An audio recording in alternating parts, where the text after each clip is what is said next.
Okay, are we ready for a story? Alright, so tonight's story, it's about a duck or a goose. It's a magical goose. And then it's a magical goose. And the name of the story is called Lucy the Long-legged Goose. And the story goes like this. It was Halloween and everyone in the farmyard was getting very excited.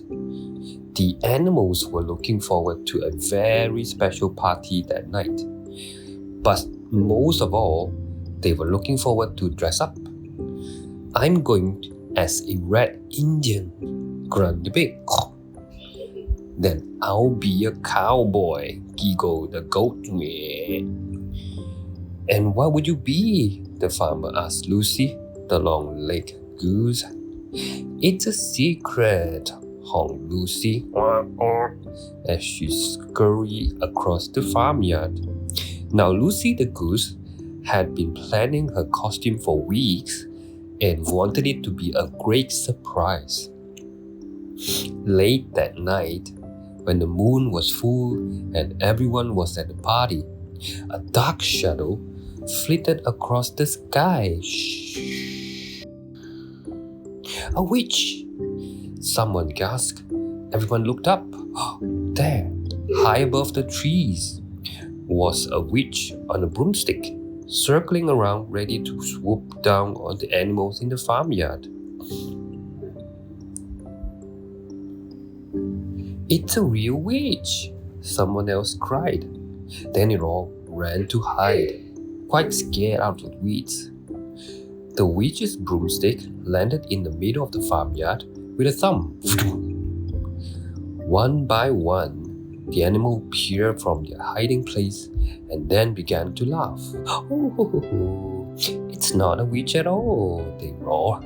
It's Lucy the long-legged goose.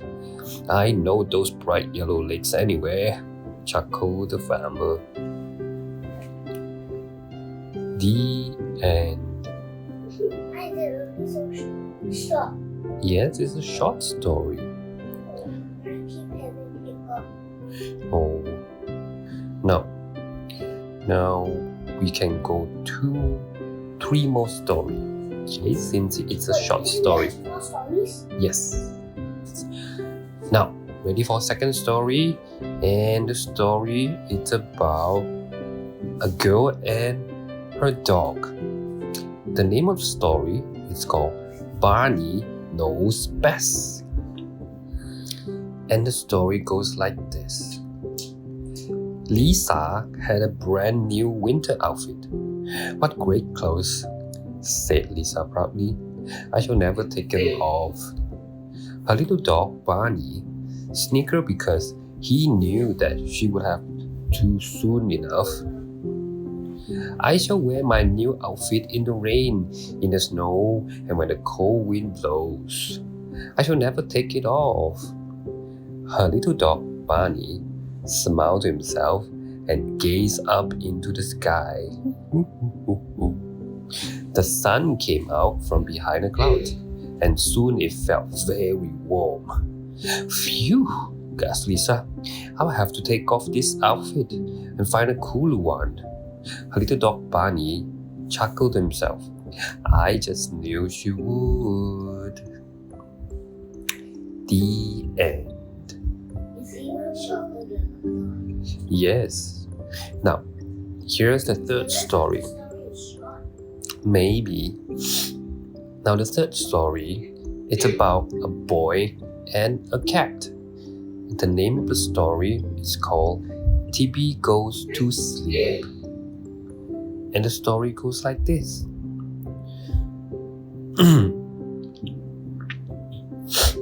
Philip's cat, Tibby, sleeps anywhere, in a cardboard box or the back of a chair. She sleeps in the strangest of places all over the house, and no one can find her when it's time to go out. When family get up in the morning, if anyone is looking, She will creep into someone's warm bed and stay there all morning. Philip is getting ready for his first day at a new school. He would like to say goodbye to Tibby, but as usual, she is nowhere to be found. Perhaps Philip won't miss Tibby at school as much as he thinks. Oh, look at that. Tibby is actually in Philip's bag. So, Philip had to carry Tibby all the way to school. The end.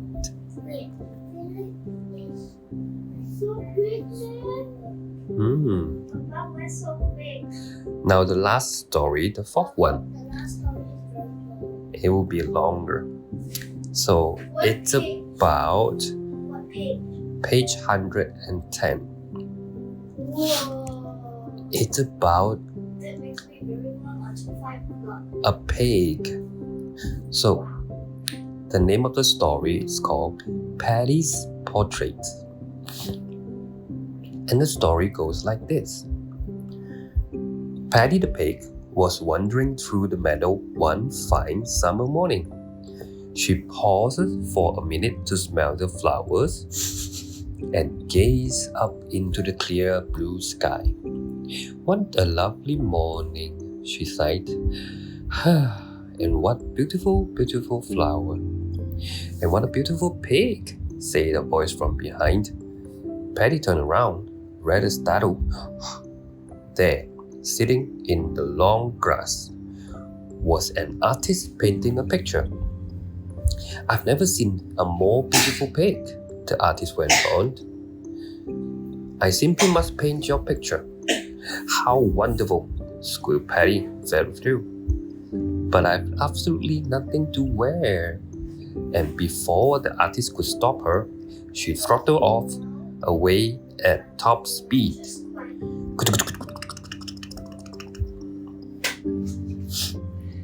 Very soon, Patti the pig returned to the farm and quietly tiptoed into the farmhouse. No one was in, so she turned upstairs. She searched inside cupboards and drawers until she found a hat, and a dress, and a necklace, and some shoes that belongs to the farmer's wife. Perfect, Patti sighed as she gazed in the mirror. I really am the most beautiful pig.